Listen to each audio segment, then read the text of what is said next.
Hey guys, so this, the title of this was Where's the Three-Legged Dude? And what freaks me out so much right now is that I'm looking all over the place and my tripod, it's gone, it's missing, I don't know where it is. So I'm actually making this video with my phone propped up on a coffee cup and like my paperclip holder. But anyway, that's not the whole point of this.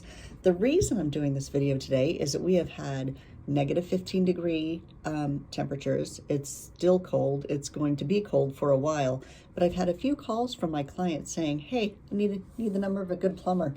And I thought maybe I would make this video real quick and say, if you haven't gone and checked your water pipes, if you haven't gone and checked every faucet in your house, you may want to do that.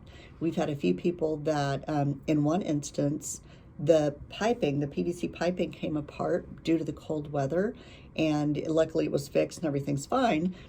But the reason that person even found out that there was a leak is because he has a security system, and on his security system he has a water detection system.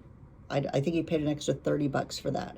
So my tips for today: please go check your water, any source of water that you have. So if you've got a bathroom that's on an exterior wall that maybe is a guest room, or like in the basement, you don't go in there very often, just go check that out. Make sure the toilet's flushing, make sure that the faucets are dripping, because it's pretty cold and it's going to continue to be pretty cold.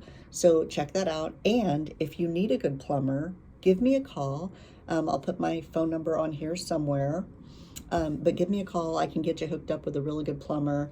And it's a good idea if you've got a security system to pay the extra money to get a water detector on there. I think there's also something called WaterBug that you can buy online, and it will detect if there's water in the house. I'm not even sure how they work, but anyway, that's my tip for today. I hope you guys listen to me, and I hope that you go and check out your faucets, and I hope you guys hit subscribe and continue to watch my YouTube stuff.